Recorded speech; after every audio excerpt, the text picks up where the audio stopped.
Hello everybody and welcome to this week's game devlog on The Stars Our Destination, a turn-based strategy flight game. This week is going to be a little brief because this is going to be more about adding animations, iterations, and code cleanup reorganizing. Let's get into it.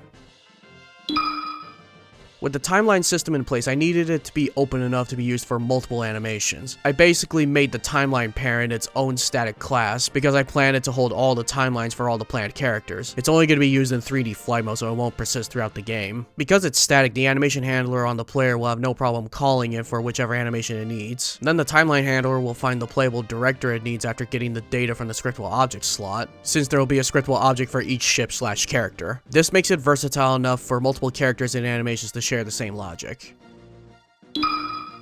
Right after posting the somersault, I knew the next thing I had to do was and say it with me now,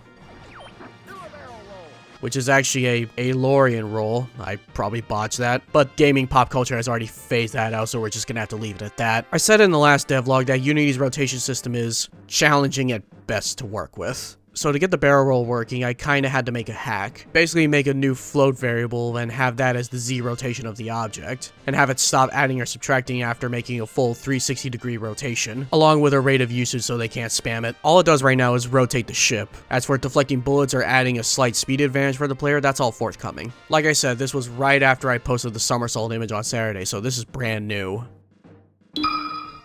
Reorganizing the code in general, nobody likes doing, myself included. Granted, it's easier if you do it regularly. This example wasn't this week, but a little while ago, the entire ship script was one script once upon a time, and now it's split into multiple scripts so that it's easier for me to debug and others who may look at it. When I first set up the animation handler, it was just used to play one animation. Part of this was testing purposes and part of it was time. I just had to change it to make it more flexible, both to mitigate errors and confusion, especially down the line. Side tip, if your hierarchy gets unwieldy, you can just make empty game object headers and just organize your game objects.